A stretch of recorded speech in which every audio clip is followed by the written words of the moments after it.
안식일 때 일어난 사건을 전해주고 있습니다. 안식일, 바리사이에 대해서는 말씀드릴 시간이 많이 있는 관계로 넘어가고요. 오늘은 한 가지만 붙잡아 보았으면 합니다. 곧 우리가 주요하게 보아야 할 것인데 그것은 차이라는 것입니다. 복음서를 보면 예수님과 바리사이들 사이에 충돌하는 장면을 자주 목격하게 됩니다만 그것은 갈등을 일으킨 사건을 모아놓았기 때문입니다.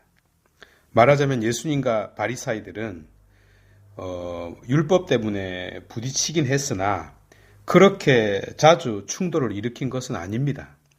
결정적이고 근원적인 부분에서 몇 번의 갈등은 있었지만 구원 역사에서 주요하게 작동하진 않았습니다.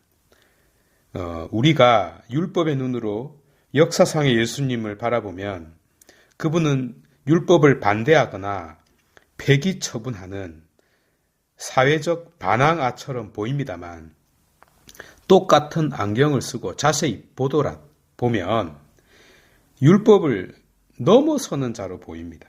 그러니까 자유로운 자로 보입니다. 말하자면 내 마음대로 행했는데 법에 어긋나지 않았다 라는 공자님의 어떤 고백이라고나 할까요? 그래서 근본적으로 당신은 법을 어기는 자가 아니었습니다.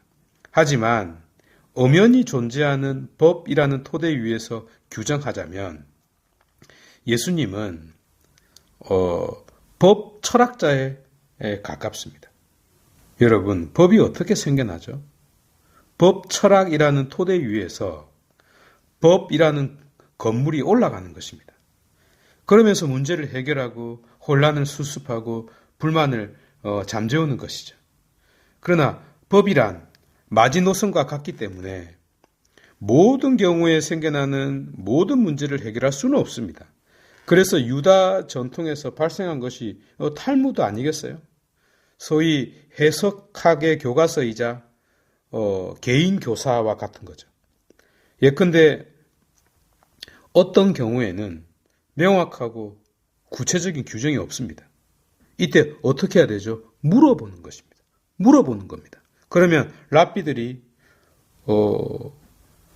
철학에 근거하여, 법 철학에 근거하여, 그리고 신학에 근거하여, 신앙에 터하여 이럴 때는 이렇게 하는 것이 맞다라고 가르쳐주는 것입니다. 하여 대부분의 율법 논쟁은 법 철학의 문제라고 생각하시면 됩니다. 가장 근원적이고 가장 궁극적인 문제 앞에서 서로 씨름하는 거죠. 그래서 어제는 사람이 안식일을 위해서 존재하지 않고 안식일이 오히려 사람을 위해서 주어진 것이라고 말씀하셨다면 오늘은 같은 선상이지만 한 단계 더 낮은 차원에서 안식일에 좋은 일을 하는 것이 옳은가 아니면 남을 해치는 일을 하는 것이 옳은가라는 철학적 문제를 다루고 있습니다.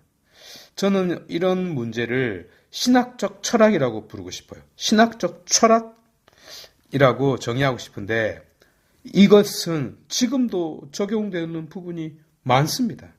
그래서 오늘 복음 말씀에 이 논쟁의 한가운데에 들어가 보는 것은 여러모로 유익하다고 생각합니다. 어쨌든 기본적인 마스터 키는 이것입니다. 모세가 그랬듯이 여호수아가 그랬듯이 전체를 이해하면서 동시에 핵심을 놓치지 않는 것입니다. 전체를 이해하면서 핵심을 놓치지 않는 것입니다. 오늘 바리사이들이 어떤 오류를 범하고 있습니까? 핵심을 놓치고 있잖아요. 왜냐하면 그래서 예수님의 마음이 몹시 슬퍼졌습니다.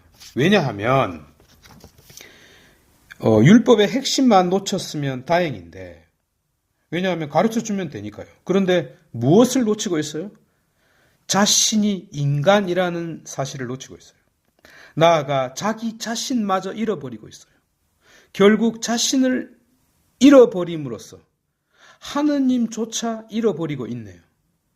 모든 것을 다 잊어버리는 갱년기 엄마처럼 되어가고 있음에 그분은 슬퍼졌습니다. 참으로 존귀한 여러분, 하느님께서 우리에게 무언가를 주실 때에는 그 이유와 목적을 살피는 것이 중요합니다. 만약 그분이 그렇게 하셨다면 해법이 그것밖에 없었기 때문입니다. 반면 오늘 그리스도께서 이렇게 하신 것은 다른 해법이 있었기 때문입니다. 곧 무엇이 중요한가를 생각하는 차원이 다르지 않습니까? 내가 중요하다고 생각하는 것보다 더 중요한 것이 있음을 알아차리는 것을 선현들은 깨달음이라고 불렀습니다. 그래서 삶에서 답이 하나가 아니라는 것은 매우 중요합니다. 왜냐? 바로 이 차이와 그 틈새에서 구원의 문이 살짝 열리기 때문입니다.